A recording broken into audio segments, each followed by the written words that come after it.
یه بحثی بکنیم تو این ویدیو در رابطه با احتمالات دو مرتبه توی تریدینگ رنج. تا راجع به تریدینگ رنج خیلی صحبت میکنیم چون که دلیلش مشخصه. مارکت غالبا توی تریدینگ رنج و خیلی مهمه، محیط خیلی مهمیه. حتی اگه تریدش هم نمی کنیم حداقل باید بدونیم نشانه هاش چیه، رفتاراش چیه و چطوری بتونیم ادوانتج بگیریم ازش. و اگر هم نمیخوایم ادوانتج بگیریم بدونیم داستان چیه که کنار وایسیم، بی خودی تو دام نیفتیم. خب 5 دقیقه سهامه این چارت، 5 دقیقه ایمنی، چارت فیوچرز شاخص کل. مارکت از 2 روز قبل تقریبا از کندل 18 2 روز قبل شروع کرده وارد تریدینگ رنج شده. دیروز کامل تو تریدینگ رنج بوده. امروز هم با یه گپ سعودی نسبتا میشه گفت کوچیکی باز میشه که گپ سعودی در میانه این تریدینگ رنج باز شده. خب صرفاً با توجه به اینکه مارکت کجا قرار داره احتمالات رو برای این روز به نفع تریدینگ رنج تلقی میکنه. یعنی این قانونشه، میگه اگر مارکت تو فضای تریدینگ رنجی بود و امروز هم تو همون فضا باز شد، مخصوصا اگر میانه اون فضا باز شد، ما باید فرض بر این بگیریم که امروز هم مارکت تریدینگ رنج خواهد بود مگر اینکه خلافی ثابت بشه و بریکوت ایجاد بشه. خب امروز که دقیقا همین امروزی باشه که داره تموم میشه، خب بریکوت نزولی رو گرفته ها. ولی میخوام یه چیز دیگر راجع به این موضوع بگم. اولین کندل روز این کندله، این کندل یه کندل نزولی خیلی بزرگه، اومده به کف تریدینگ رنج رسیده.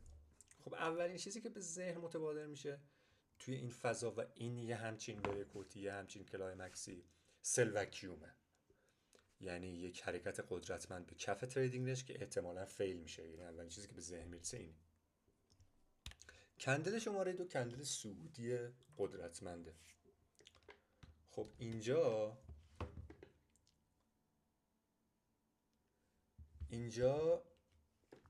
همه چی خیلی واضح به نظر میرسه. یعنی مثلا من میگم اینجا ستاپ هم سل وکیوم تست، سیگنال بارم هم خیلی قویه، سل وکیوم به کف تریدینگ رنج رسیده، بعد یه سیگنال بار خیلی خوب داده، بنابراین اینجا بای دارم. یعنی در نگاه اول این شکلیه. منتها یه نکته خیلی مهمی هست که توی کتابای البروکس خیلی بهش اشاره میکنه و توی لایف تریداش هم دائما میبینیم که میگه اینو. وقتی فضای مارکت توی فضای تریدینگ رنجیه، مخصوصا این نکته رو کجاها میگه؟ تو تریدینگ رنج های فشرده که مثلا یک تریدینگ رنجی من دارم که سایز کل تریدینگ رنجه به اندازه مثلا 2-3 تا کندله، به اندازه 3-4 تا کندله. توی این فضاها خیلی این نکته رو بهش اشاره میکنه. اونم اینه که وقتی تو فضای تریدینگ رنجی سیگنال بار شما رو مجبور میکنه که توی قیمت بدی وارد معامله بشی. یعنی چی؟ یعنی مثلا من فرض بکنم یک فضای یه فضای توی کندل 2 متوقف میخوام بشم. فرض بکنم یک فضای تریدینگ رنجی دارم مثلا با این ابعاد، بعد یک کندل سیگنال سعودی دارم، یک کندل سیگنال سعودی دارم که اینجا مثلا کلوز کرد، که یعنی مثلا کلوز کندل سیگنال اینجاست. خب من اگر بخوام بالای این کندل سیگنال سعودی بای بزنم، کجا دارم بای میزنم؟ توی 1/3 میانی تریدینگ رنج. یعنی بدترین جا برای معامله کردن. خب میدونیم دیگه 1/3 میانی تریدینگ رنج جایی که معامله کردن توش ممنوعه. خب بنابراین کندل سیگنال من علی رغم کلوز سعودی و بدنه خوبی که داره، منو انقدر کندل سیگنال بزرگه، انقدر تریدینگ رنج فضاش کوچیکه که این کندل سیگنال منو مجبور کرده عملا نزدیک میانه تریدینگ رنج بای بزنم. خیلی وقتا قضیه بدتر هم هست، مثلا کندل سیگنال اینجاست، یعنی مجبورت میکنه عملا تو 1/3 بالایی این تریدینگ رنج بای بزنی.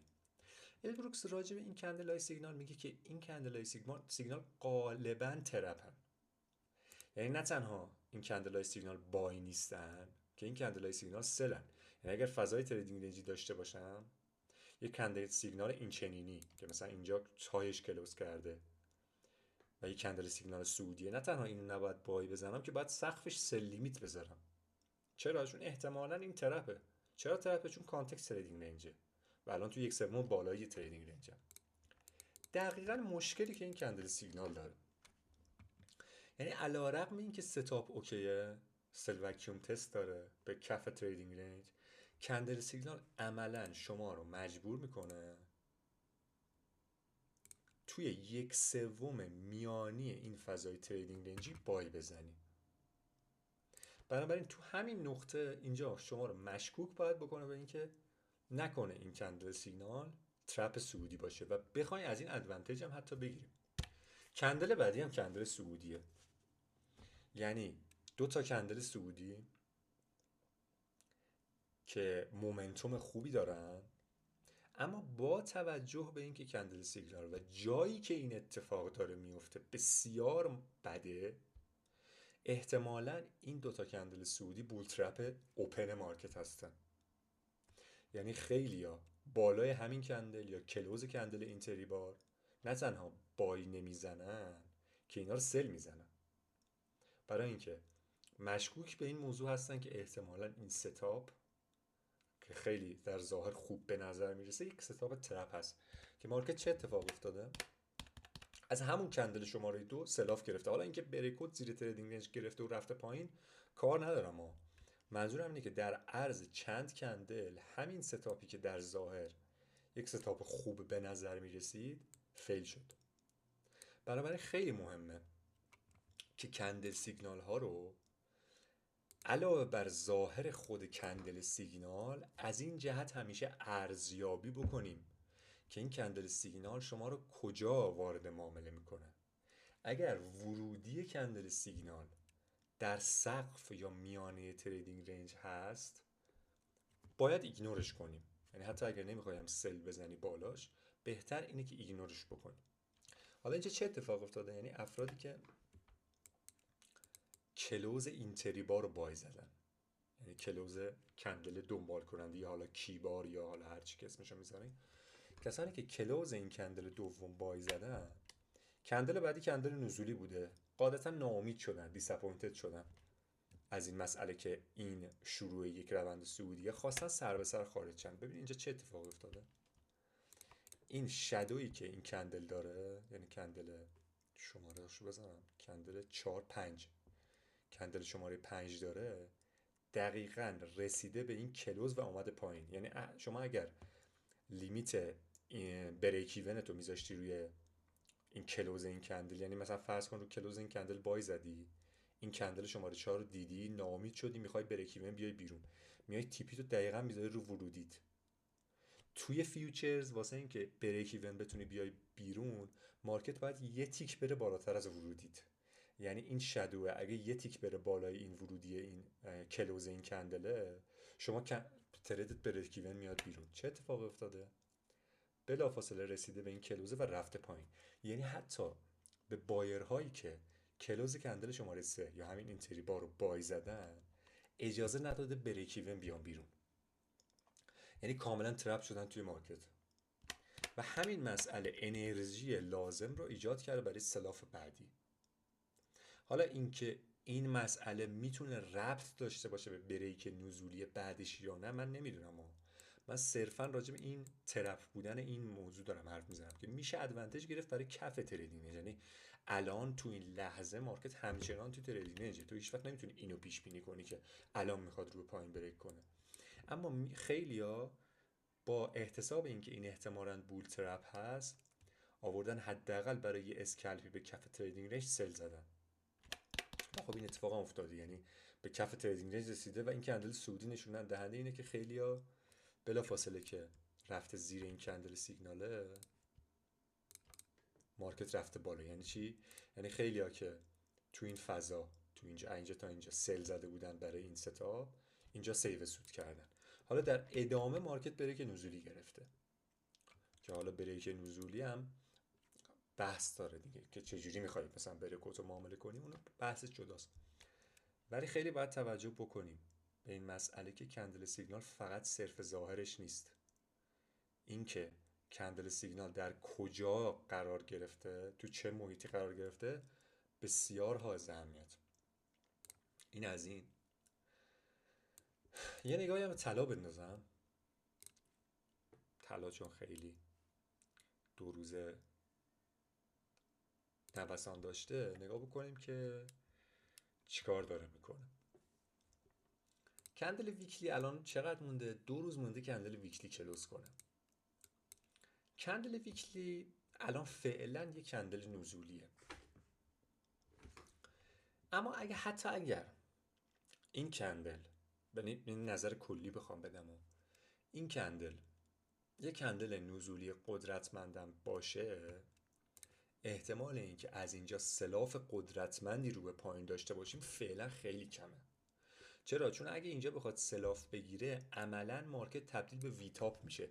درسته اینجا یه میکرو دابل تاپی تشکیل داده ها، شاید به خیلی ها از این منظر نگاه کنن که این میکرو دابل تاپه در واقع یه مقدار این قدرت حرکت صعودی رو شاید بتونه خنثی بکنه، اما بعید به نظر میرسه که این میکرو دابل تاپ بتونه، یعنی مثلا این تیلی که اینجا تشکیل داده لگ دوم این حرکت باشه. این خیلی فعلا بعیده. یعنی به نظر من توی ویکلی حتی اگر این هفته مثلا یک کندل نزولی قدرتمندم باشه، طی هفته های آینده احتمالاً یک لگ دومی از این حرکت خواهیم داشت. یعنی حتی اگر فرضم بکنیم مثلا این هایه که آل تایم هایه مثلا تا 6 ماه آینده هم نخواد مارکت ببینتش، اگرم بخواد بیاد پایین مثلا نزول بکنه حتی به این فاینال فلگ اینجا برسه، نمیدونم دیگه الان میشه به این بگی فاینال فلگ یا نه، برسم فرض بکنیم به این مثلا ترایانگل اینجا هم برسه، بخوادم برسه، به نظر میرسه که قبلش یه لورهای تشکیل میده و این اتفاق میفته. یعنی این سلاف پنیکتور وی تاپ خیلی احتمالش کمه که وی کلا وی تاپ وی باده خیلی کم اتفاق میفته. شاید 5% از مواقع هست روی چارت، احتمالش همیشه موجوده، خب ولی خب کمه دیگه. چیزی که احتمالش خیلی کمه باید اینجوری تصور بکنیم که احتمالاً اتفاق نمیفته. بنابراین علیرغم این سلافی که این 2 روز داشته، علیرغم این سلاف خیلی قدرتمندی که دیروز داشته، 6-7% چقدر ریخته، من فکر نمی کنم که این سلاف هیجانی شروع شده باشه. یعنی من میخوام از این قضیه برای اینکه بخوام روی این حساب باز کنم که مارکت چند موج نزولی خواهد داشت، وارد روند نزولی شده، نیاز به سکند لگ این حرکت دارم که در واقع اینجا برگشت روند امتیار شکل بده. حالا امتیار هایرهای یا دابل تاپ یا لورهای نمیدونم، نمیشه اینو الان تشخیص داد، ولی به هر حال چیزی که مهمه اینه که یک لورهایی شکل میده. یه تایم هم بیام پایین تر از نظر امتیار، خب اینجا بریک زیر ترند لاین دیگه این حرکت، یعنی اینجا یه ترند لاینی بکشیم، به این ترند لاین رسیده فعلا، هنوز حتی بریکش هم نکرده به اون صورت، میجر ترند لاینه. حالا ترند لاین هایی با شیب کمتر هم بکشیم، اینا رو هم خیلی کاری باهاشون نداشتی. یعنی من حتی بخوام در واقع از این حرکت امتیار بگیرم، ترجیح هم همیشه اینه که این بریکی که به زیر ترند لاین میگیره فاصله بگیره از این ترند لاین، کندلای نزولی متواری زیر ترند لاین داشته باشه، بعد به این نتیجه برسم که احتمالاً مارکت وارد روند نزولی شده، تغییر رفتار داده، بعدش بیام این سقفا رو معامله کنم. این سقفا رو، یعنی حتی بریک هم زیر ترند لاین بگیره، کسی نمیاد مثلا خود این بریک رو سل بزنه. یعنی عملا کار احمقانه، چون در اکثر مواقع مارکت لورهای تشکیل میده، یعنی روندهای نزولی شامل سقف و کفای پایینترن، روندهای نزولی کمی میبینیم. حتی این روند صعودی قدرتمندی هم که اینجا شکل گرفته دائما کف زده و رفته بالا، اینجوری یه سره نرفته بالا. بنابراین چیزی که من از این میخوام فعلا برآورد نشده اینه که این تو 4 ساعته یک بریک خوبی زیر این یکی از این خطوط بگیره که من توجیه بشم که داره یه اتفاقایی میفته، بعدش تصمیم بگیریم به اینکه آیا روند نزولی شده یا نه. و اینکه الان چه موقعیتی داره، الان هم در واقع توی هولوش عدد 4000 دیگه. چیزی که خریدارا میخوان، خریدارا دارن اینجوری استدلال میکنن که میگن مارکت بریکوت گرفته و بالای 4000، بعد الان بریکوت پول بکه، یعنی یه بریکوت پول بک دو موجی زده به 4000، میخواد رو به بالا حرکت کنه. اینو دارن در نظر میگیرن. اما مشکلی که من باهاش دارم اینه که این بریکوت پول بکه خیلی مومنتوم خوبی داره. یعنی اینجا 4 تا کندل نزولی متوالی داره، اینجا هم 3 تا کندل نزولی متوالی داره. یعنی شباهت خیلی خوبی به بریکوت پولبک نداره. بریکوت پولبک معمولا یه حالت ضعفی توش دیده میشه، یعنی مثلا یک ساختاری و مارکت رو به بالا میشکنه با قدرت، وقتی میشکنه این بریکوت پولبک معمولا ساختار ضعیفی شکل میگیره. من شاید بگم کمتر دیدم بریکوت پولبکی که شارپ باشه. بنابراین شکی که من به این قضیه دارم راجع به بریکوت پولبک از منظر سعودی میگم، از منظر این کسانی که دارن اینو به عنوان بریکوت پولبک تلقی میکنن، مشکلی که من دارم با این بریکوت پولبک اینه که بریکوت پولبک خیلی شارپه و بریکوت پولبک شارپ کمتر اتفاق میفته. بنابراین باید به این نکته هم توجه بکنیم. به نظر من اگر بتونه این سلافه یکم دیگه ادامه پیدا کنه، یعنی یکم بتونه مثلا فاصله بگیره از این خطوط روندی که اینجا من کشیدم، به نظرم شانس خوبی برای امتیار داره. یعنی شانس خوبی دارم برای امتیار با توجه به اینکه قدرت بدی نداشتن سلرا فعلا توی موج اول و دوم. ولی فعلا با توجه به اینکه مارکت این میگم ترند لاین رو هنوز بریک نکرده، زود تصمیم گیری برای اینکه بگیم احتمال روند نزولی بالاست. فعلا احتمال روند نزولی بالا نیست، فعلا بالا نیست. باید این کارهایی که گفتم انجام بشه، بعد امتیار رو شکل بده تا اونجا تصمیم بگیریم که چطوریه داستانش. ولی اگه من باشم اینجا، به نظر من جاییه که اگر بیرون مارکت باشم اینجا کاری نمیکنم، واقعیتش اینجا کاری نمیکنم. یعنی اینجا منتظر میمونم ببینم اگه اون امتیار شکل میگیره روی نزول میبندم، اگر امتیار شکل نگیره فیل بشه، خب اونجا باز باید تصمیم گیری بکنی که برای صعود چجوری میخوای وارد چی. فعلا به نظر من باید صبر بکنیم ادامه این سلافه، ببینیم که آیا این سلافه جون داره برای رو به پایین بیاد بریکوت و ترند لاین رو بشکنی یا نه، تا اونجا بتونیم تصمیم بگیریم.